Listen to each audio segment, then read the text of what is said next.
Bienvenue sur le podcast de l'Église La Bonne Nouvelle de Dijon.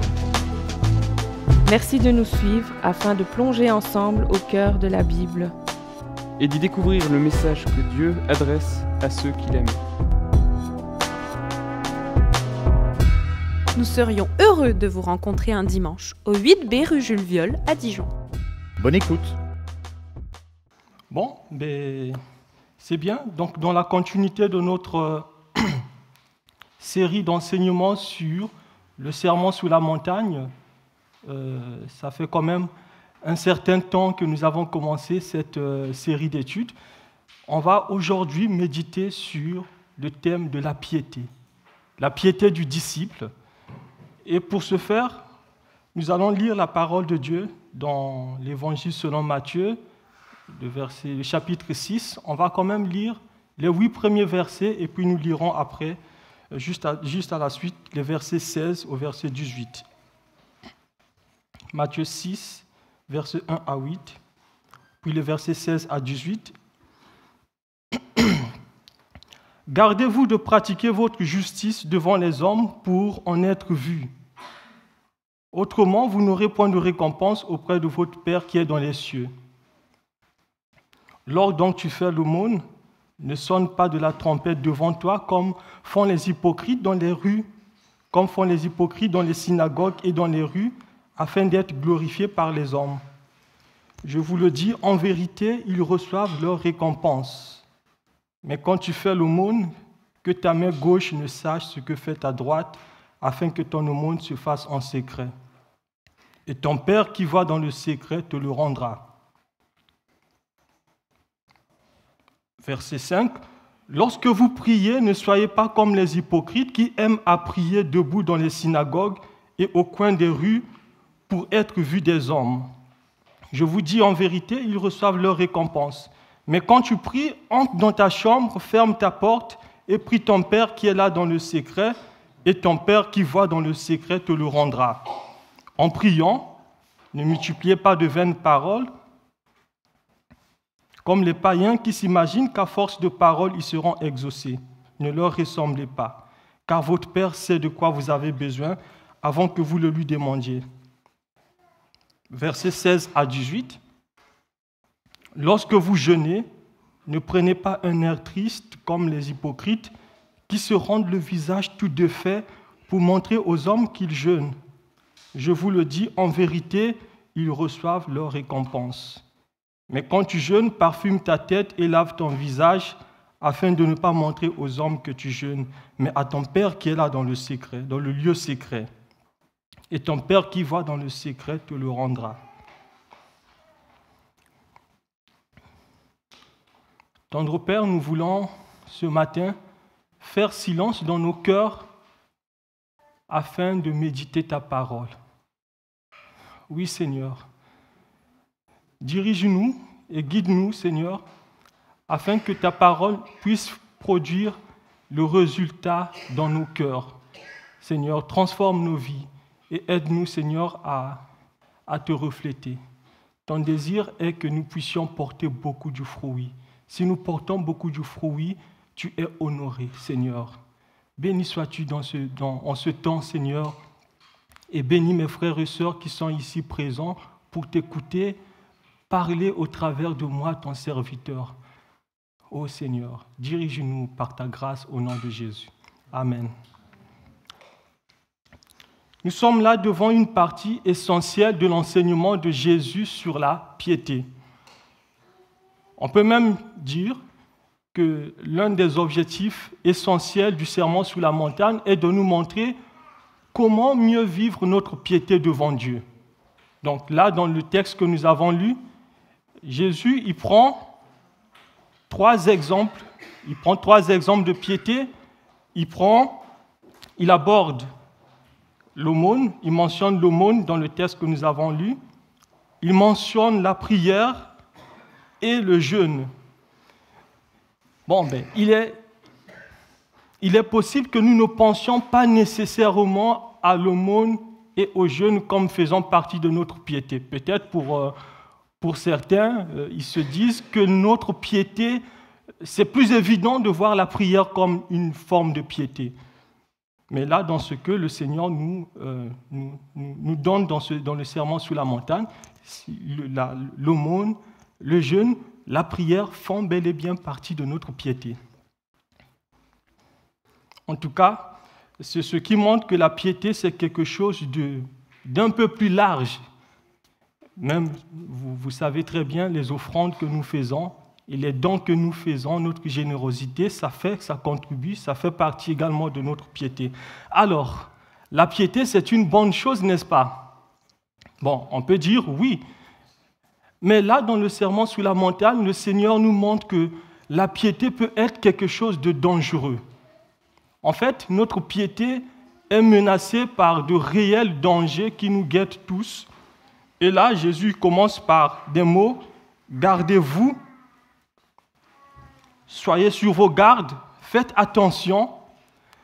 C'est comme si nous sommes devant un panneau de danger, on peut même dire un panneau de danger immédiat où nous ne savons pas, le danger peut venir de gauche comme de droite. Et qu'est-ce que nous pouvons faire en tant que tel? C'est d'être vigilants, d'être aux aguets, en quelque sorte. Gardez-vous de pratiquer votre justice devant les hommes. Votre justice. Qu'est-ce que cela veut dire? Dans le contexte du chapitre 6 de l'Évangile selon Matthieu, la justice, c'est en fait l'ensemble des pratiques religieuses. C'est tout ce que nous faisons pour obéir à Dieu. C'est ce qui constitue en quelque sorte une bonne façon de faire, de plaire à Dieu, ou notre piété, si on peut le dire autrement. Ce passage nous montre qu'il y a une différence entre une vraie piété qui est vécue devant Dieu et une fausse piété qui est vécue devant les hommes. Il y a une différence entre une vraie religion et une fausse religion. Une vraie spiritualité et une fausse spiritualité. Il y a une différence entre les vrais adorateurs et ceux qui ne le sont pas. Quand on parcourt la Bible, on voit que dans la Bible, il est dit que notre vie est vécue devant Dieu. Dieu nous voit, en fait. Dieu nous connaît et c'est également lui qui nous juge. C'est Dieu qui nous juge. C'est important de garder à l'esprit la réalité de notre existence devant Dieu. Parfois, nous pensons que nous sommes seuls. Nous ne sommes jamais seuls, en fait. Nous vivons sous le regard de Dieu. David, il avait bien compris cela. Dans le psaume, il va écrire « Où irai-je loin de ton esprit? Où fuirai-je loin de ta face? Si je monte aux cieux, tu y es. Si je me couche au séjour des morts, t'y voilà. Si je prends les ailes de l'aurore et que j'aille habiter à l'extrémité de la terre, là aussi, ta main me conduira et ta droite me saisira. » Ça, il le dit dans le psaume 139. Toute notre vie, toute notre existence est vécue devant Dieu. Il arrive parfois ce que nous pensons que nous pouvons faire telle ou telle chose parce que personne ne nous voit, parce que personne ne nous regarde. Mais Dieu est là, Dieu nous voit, Dieu nous regarde. Et rien, en fait, n'est caché devant sa face. Rien. Eh bien, qu'est-ce que ça change, le fait de prendre conscience que toute notre existence, toute notre vie est vécue devant Dieu? Ça change tout. En matière de la piété, ça change tout. Parce que si nous prenons conscience que nous ne vivons pas devant Dieu, alors nous serons à la recherche de l'admiration des hommes, à la recherche des louanges des hommes. Et là, le Seigneur dit, en matière de piété, c'est très dangereux. Il dit, en matière de piété, vous êtes sur une pente glissante. Jésus, il établit dans ce passage un contraste entre les faux croyants et les vrais croyants. Regardons le verset 1 de ce que nous avons lu. « Gardez-vous de pratiquer votre justice devant les hommes. » Bon, ça c'est une version Louis II que j'ai prise, mais il y a d'autres versions un peu plus dynamiques qui traduisent cela. « Gardez-vous de pratiquer votre piété devant les hommes. Il y a d'autres versions qui disent « Soyez attentifs de ne pas faire montre de votre religion devant les hommes. » L'accusation centrale que le Seigneur Jésus adresse dans ce passage, c'est vraiment une accusation d'une hypocrisie religieuse en fait.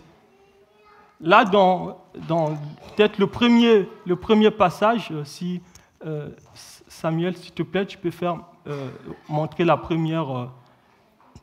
Donc là, dans le passage que nous avons lu, on voit dans les 3 exemples que le Seigneur prend pour illustrer la piété, il dit, ne faites pas comme les hypocrites.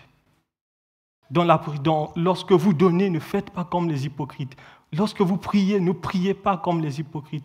Lorsque vous jeûnez, ne suivez pas l'exemple des hypocrites. Et souvent, peut-être, je ne sais pas si c'est aussi le cas pour vous, souvent les gens ils pensent que l'hypocrite est une personne qui pense une chose et qui fait une autre chose. De façon simple, un hypocrite est un acteur. C'est un acteur, il joue un rôle au point où il peut faire croire aux gens qu'il est une personne spécifique alors qu'il n'est pas cette personne-là. Il joue un rôle, un hypocrite. Et l'hypocrisie, c'est vraiment quelque chose de dangereux. L'hypocrite donne l'impression d'avoir un cœur sincère pour Dieu, mais au fond, ce n'est pas le cas. Et dans la Bible, comme dans Luc 12, l'hypocrisie, Jésus va dire dans Luc 12 que l'hypocrisie est le levain des pharisiens. Dans Luc 12, le verset 1. La justice du chrétien. La vraie piété, ce n'est pas simplement quelque chose qui se vit extérieurement. Elle commence à l'intérieur, ça commence dans le cœur. Et le fait de le vivre extérieurement, ce n'est autre que la manifestation de ce qui s'est produit dans notre cœur. C'est cet engagement total envers le Seigneur qui se manifeste justement parce qu'il s'est passé quelque chose dans le cœur. Le Seigneur ne veut pas simplement être le maître des 50% de notre vie, mais il veut être le maître de toute notre vie. Il veut être le maître de toute notre existence. Il veut que nous puissions nous offrir à lui comme un sacrifice vivant, saint, agréable à Dieu. C'est ce que la Bible dit dans Romains 12, le verset 1 à 2.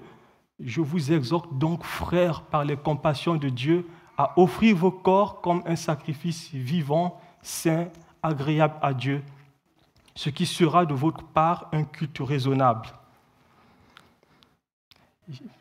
Jésus, il est très dur à l'égard de l'hypocrisie religieuse. Ce n'est pas seulement dans ce passage du sermon sur la montagne que Jésus aborde la question de l'hypocrisie religieuse, mais quand vous lisez les évangiles, tout au long de ce ministère, Jésus il va s'opposer aux pharisiens, aux chefs religieux, qui va traiter d'hypocrites. Et dans le chapitre 23 de l'évangile selon Matthieu, Jésus il va adresser des critiques extrêmement sévères à l'égard des pharisiens, à l'égard de l'hypocrisie religieuse qui avait pour but justement l'admiration des hommes qui ne recherchent pas la gloire de Dieu. Et l'hypocrite, il joue la duplicité sur le plan religieux. Il cherche à conserver son image, sa réputation. Ce qui est dommage, c'est qu'il adore Dieu des lèvres, mais son cœur n'y est pas.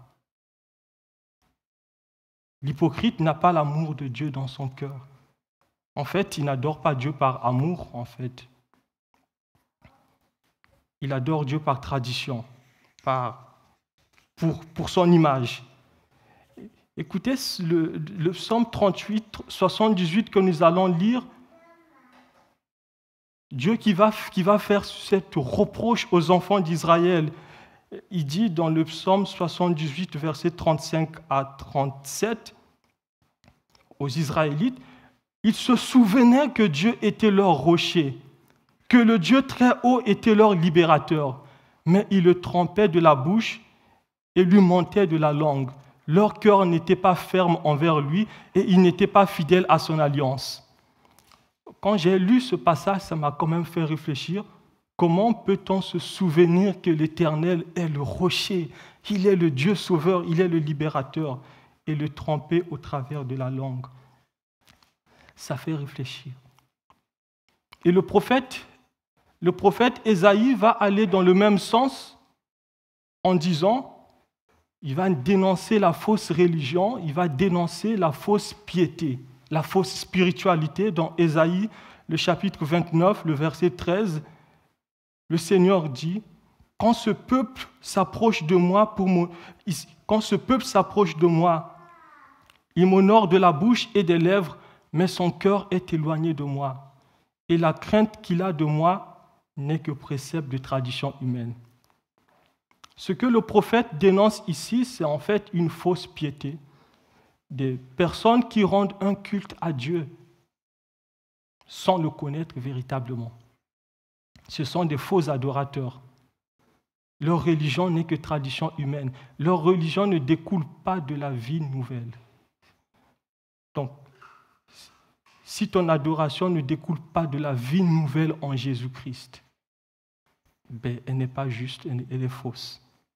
Ce sont ces préceptes de tradition humaine que le Seigneur Jésus, il vient en plein milieu du sermon sur la montagne, chapitre 5, en plein milieu au chapitre 6, corriger.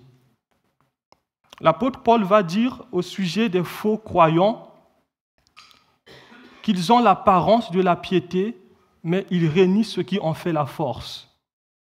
Et dans le sermon sur la montagne, le Seigneur nous invite en fait à réfléchir. Il nous invite à réexaminer notre manière de vivre, à réexaminer notre piété et à ne pas regarder à son frère ou à sa sœur, mais à regarder à Dieu, à regarder le miroir de Dieu. Dire que, est-ce que je ne me retrouve pas quelque part, Seigneur? Et les bras de Dieu sont ouverts.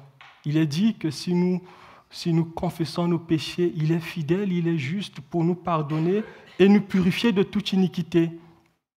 Mais il est dit que celui qui dit qu'il n'a pas de péché, il se fait menteur et la vérité n'est point en lui. Mais celui qui va reconnaître que là je me retrouve et qui demande pardon à Dieu, c'est lui-là, c'est cette personne qui obtient miséricorde. Le Seigneur cherche les vrais adorateurs, ceux qui l'adorent en esprit et en vérité. Ce sont là les adorateurs que le Seigneur recherche. Dans le premier passage, comme dans les autres, donc Jésus établit un contraste entre la piété païenne et la piété du disciple. Regardons comment il commence la question de l'aumône, par exemple, dans Matthieu 6, le verset 2, versets 1 à 4. « Lorsque tu fais l'aumône, ne sonne pas de la trompette devant toi, comme font les hypocrites dans les synagogues et dans les rues, afin d'être glorifiés par les hommes. » L'Ancien Testament contient de nombreux enseignements concernant la compassion envers les pauvres. Donc l'aumône, c'est précisément ce devoir de porter assistance à ceux qui sont dans le besoin, généralement des pauvres. Et vous allez retrouver dans le Deutéronome, qui est le 5e livre de la Bible, les lois visant justement à venir en aide à ceux qui sont dans le besoin. On va trouver qu'il s'agit très souvent des pauvres, il s'agit des orphelins, des veuves et des immigrants. Et ces principes de compassion, ces principes d'aumône sont toujours d'actualité dans la Nouvelle Alliance, même vous le faites pour la plupart. Et la Bible dit dans Deutéronome, le chapitre 15, le verset 11, Deutéronome 15, le verset 11, « Il y aura toujours des indigents dans le pays. C'est pourquoi je donne ce commandement. Tu ouvriras ta main à ton frère, aux pauvres et à l'indigent dans ton pays. » Deutéronome 15, 11. Le psaume 41, le verset 2, par exemple, est une invitation à l'aumône, mais aussi une exhortation à se soucier des pauvres. Il est dit, dans psaume 41, 2 à 3, Heureux celui qui s'intéresse aux pauvres. Au jour du malheur, l'Éternel le délivre. L'Éternel le garde et lui conserve la vie. Il est bon d'être généreux, n'est-ce pas? Vous serez d'accord avec moi que c'est bien d'être généreux. Mais là, dans le contexte du sermon sur la montagne, Jésus dit que la générosité en elle-même ne suffit pas. Ce que Dieu regarde, c'est notre cœur. Ce sont nos motivations. Ce sont nos intentions. Jésus ne rejette pas l'aumône. Il insiste sur nos motivations. Ce qui frappe, les hommes regardent à l'apparence, à ce qui frappe à l'œil, mais Dieu, il regarde le cœur. On peut se poser beaucoup de questions par rapport à ce passage. Que pensons-nous au moment où nous donnons? Qu'est-ce qui motive notre générosité? Est-ce le désir de paraître devant les hommes ou la recherche de la gloire de Dieu? Quelqu'un a dit, on ne repère pas un hypocrite à la quantité d'argent qu'il donne, mais à la manière dont il le donne. Sa motivation. Il est vrai, certains donnent pour être vus. D'autres même, ils donnent avec des mauvaises motivations. Ils donnent pour acheter une place au ciel. J'ai entendu ça, j'ai failli tomber quand c'est triste. Et d'autres, par contre, ils donnent pour nourrir leur ego. Ce que Jésus rejette ici, c'est une charité ostentatoire. C'est donner dans le but de montrer aux hommes que tu donnes. C'est donner pour tirer des projecteurs de ton côté. Et là, c'est ce que le Seigneur appelle dans le sermon sur la montagne, sonner de la trompette. Ce n'est pas qu'on vient avec une trompette, on sonne, mais on montre qu'on a honte de donner. Les pharisiens péchaient principalement par leur besoin d'être félicités. Là, quand vous lisez les évangiles, Jésus il sera vraiment dur envers les pharisiens. Jésus va même dire, je sais que vous n'avez point l'amour de Dieu dans vos cœurs. Imagine les chefs religieux, ceux qui étaient considérés comme la crème de la crème. Et Jésus dit, non, vous n'avez pas l'amour de Dieu dans vos cœurs. Vous qui tirez votre gloire les uns des autres et qui cherchez la gloire des hommes au lieu de la gloire de Dieu. Ces chefs religieux, ils tenaient davantage à l'approbation des hommes, ils ne voulaient pas la gloire de Dieu. Et la piété, la vraie piété recherche avant tout la gloire de Dieu. Par contre, la fausse piété, c'est celle qui recherche la gloire des hommes, c'est celle qui se soucie des louanges et de la gloire des hommes, des louanges des hommes. On va lire cette parabole que Jésus nous donne dans l'Évangile selon Luc, du pharisien et du publicain. Dans Luc 18, le verset 9 à 14. Deux hommes montèrent au temple pour prier. L'un était pharisien et l'autre publicain. Le pharisien debout priait ainsi en lui-même. « Ô Dieu, je te rends grâce de ce que je ne suis pas comme le reste des hommes qui sont ravisseurs, injustes, adultères, ou même comme ce publicain. Je jeûne 2 fois. » Là, il commence à faire montre de sa religion. Je jeûne 2 fois la semaine. Je donne la dîme de tous mes revenus. On peut même ajouter, je donne de l'aumône, je fais l'aumône, je fais ceci. Le publicain se tenait à distance, n'osait même pas lever les yeux au ciel, mais il se frappait la poitrine en disant « Ô Dieu, sois apaisé envers moi qui suis un pécheur. » Je vous le dis, celui-ci descendit dans sa maison justifié plutôt que l'autre, car quiconque se lève sera abaissé, celui qui s'abaisse sera élevé. Il ne joue pas de la trompette en tant que tel, mais ça sous-entend en fait qu'il est en train de jouer de la trompette. Il y a d'autres façons d'emboucher de la trompette, de glisser sans en avoir l'air à l'oreille de quelqu'un qu'on a fait quelque chose d'important, ou on a donné quelque chose d'important à telle œuvre ou à telle personne, ou encore de dire ah, moi, je ne me contente pas de donner que la dîme, je fais aussi ceci. Je viens au secours. On ne le crie pas sous le toit, mais on s'arrange à ce que ça se sache. Mais là, c'est d'autres moyens que l'explication de ce passage nous montre. C'est d'autres moyens de jouer de la trompette. Mais là, ça peut nous pousser quand même à réfléchir, parce que le but de la parole, c'est de nous transformer, c'est de nous changer, c'est que nous puissions nous regarder toujours par le miroir de Dieu, lequel d'entre nous pourrait dire qu'il n'a jamais été tenté de le faire.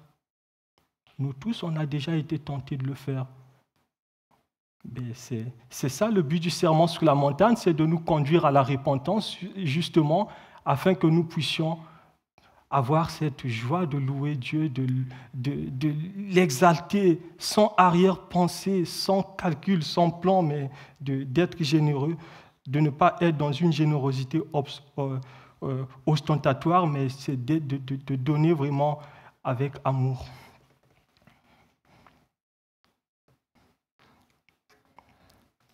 En fait, l'aumône est une forme de piété qui demande tellement de discrétion.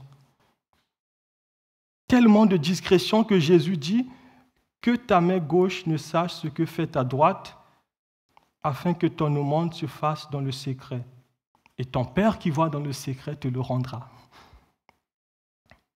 Tu donnes, terminé, et après peut-être le danger peut être de chercher à se souvenir de sa générosité, s'exposer au risque de s'enorgueillir de sa vertu, le danger de se féliciter. Ah, moi je suis un bon chrétien, moi je fais ceci, moi je fais cela. Quand nous donnons à ceux qui sont dans le besoin, ce qui compte avant tout, c'est l'approbation de Dieu.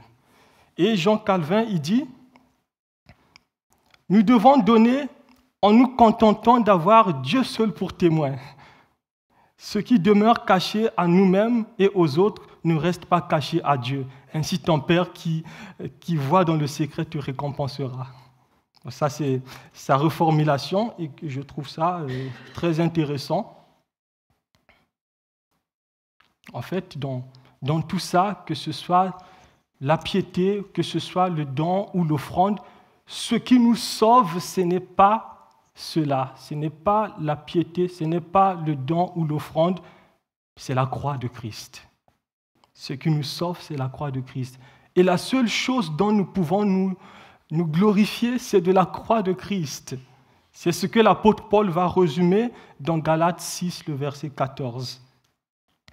Pour ce qui me concerne, Galates 6, le verset 14, pour ce qui me concerne, loin de moi la pensée de me glorifier d'autre chose que de la croix de notre Seigneur Jésus-Christ, par qui le monde est crucifié pour moi comme le suis pour le monde.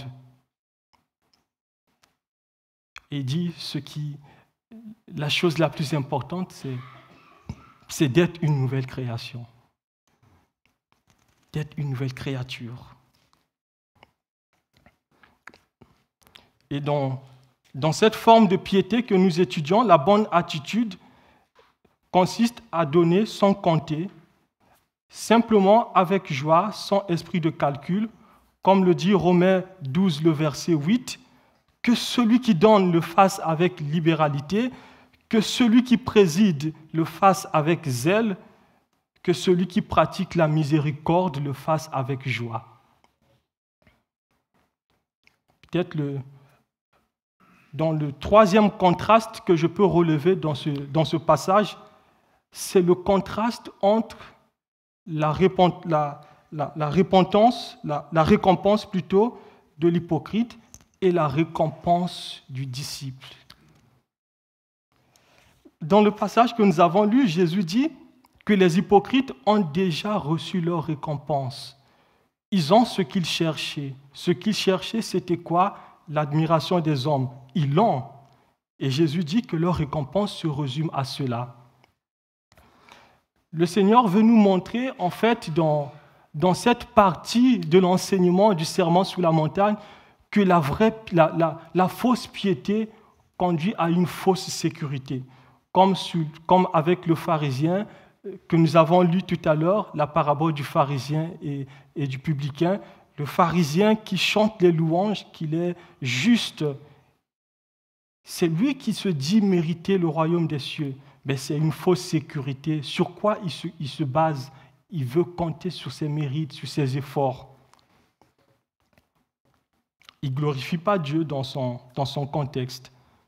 Et là, vers la fin du sermon sur la montagne, on voit dans Matthieu 7, versets 21 à 23, ceci, le Seigneur qui dit, « Ceux qui me disent, Seigneur, Seigneur, n'entreront pas tous dans le royaume des cieux, mais celui-là seul qui fait la volonté de mon Père qui est dans les cieux. » Plusieurs me diront ce jour-là, « Seigneur, Seigneur, n'avons-nous pas prophétisé en ton nom?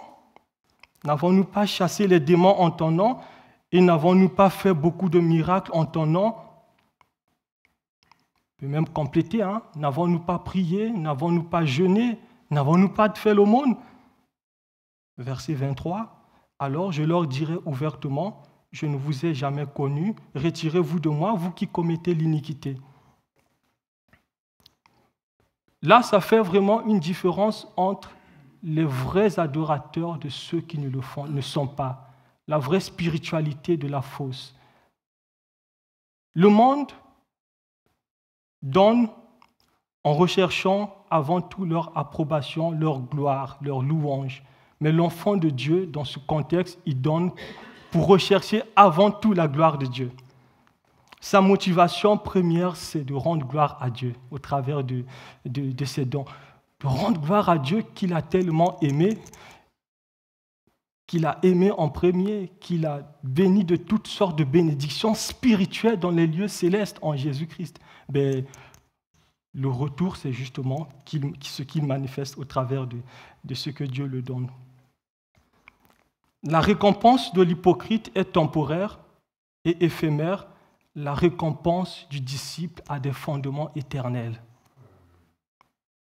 Le disciple obtient sa récompense de Dieu lui-même. Dieu lui-même qui est appelé ici son Père.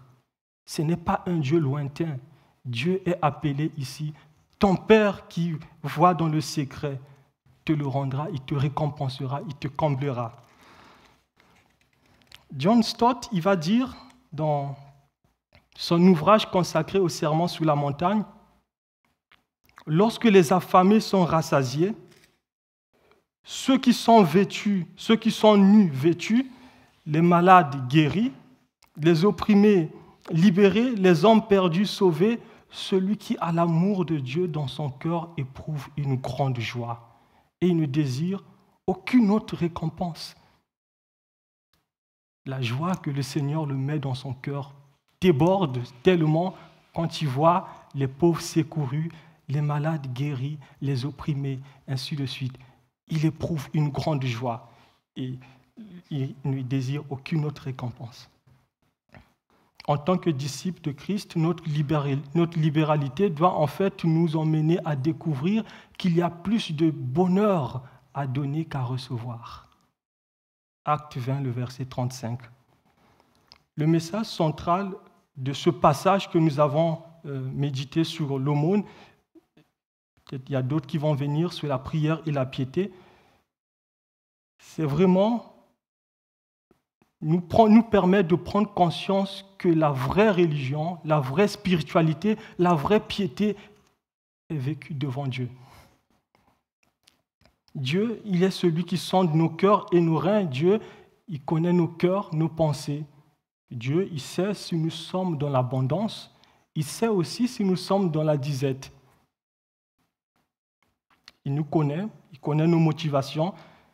En fait, ce n'est pas le manque d'argent ou le manque de pain qui nous empêche à exercer notre générosité. Je ne pense pas que ce soit le manque d'argent ou le manque de pain. Ces deux choses, c'est soit parce que nous ne recherchons pas premièrement le royaume de Dieu, ou bien parce que nous n'avons pas assez confiance en Dieu. d'autres qui n'a pas assez confiance à Dieu pour dire que « Ah Seigneur, si je donne, je veux manquer de pain, je risque de manquer de telle chose. » Il en va de même dans nos dîmes comme dans nos offrandes. Ce n'est pas le manque d'argent ou le manque de pain qui nous manque, c'est l'inquiétude par rapport à l'avenir. Donc, tout cela, on doit remettre ça entre les mains de Dieu. Dieu, il a appelé notre Père qui sait ce qui est bon pour nous. Il ne nous abandonnera pas. Il dit dans Malachie 3, le verset 10, « Mettez-moi à l'épreuve, et vous verrez si je n'ouvrirai pas pour vous les écluses des cieux. Et si je ne répands pas sur vous la bénédiction en abondance. » C'est Dieu qui va juger, c'est Dieu qui va déterminer la valeur de l'œuvre que nous aurons faite dans notre vie ici-bas, pour le servir. Et ma prière pour chacun de nous, c'est que le Seigneur nous aide simplement à ce que nous puissions exercer notre générosité, non pas en recherchant les louanges ou l'admiration des hommes, mais en recherchant la gloire de Dieu, en le louant, en le rendant gloire. Merci Seigneur pour ton amour infini. Merci Seigneur de ce que tu te souviens de chacun de nous. Tu dis, alors que nous étions encore pécheurs, Christ est mort pour nous. Et nous voulons, Seigneur, que, au travers de notre vie, te rendre gloire, avant tout parce que tu nous as créés pour cela. Au travers de nos biens, nous voulons aussi te rendre gloire, Seigneur. Oui, Seigneur, ce que nous avons appris ce matin sur la piété, ce qui compte avant tout, comme tu l'as dit, ce n'est pas ce que les hommes disent ou pensent, les louanges des hommes, mais c'est avant tout toi, Seigneur, qui compte, toi qui es notre Dieu, qui es notre Père, qui es notre juge également. Ô Seigneur, aide-nous à ne pas vivre notre vie en nous souciant du regard des uns et des autres, mais en comptant sur toi, en comptant sur ta grâce, en nous reposant sous ta grâce. Ô Seigneur, contre Dieu Tout-Puissant, les inquiétudes, les soucis du lendemain, tu dis que le lendemain prendra soin de lui-même. À chaque jour suffit sa peine. Seigneur, béni sois-tu dans la vie de chacun de mes frères et que ta gloire puisse, ta joie et ta paix puissent remplir nos cœurs afin que nous puissions trouver de la joie à donner. Au nom de Jésus. Amen.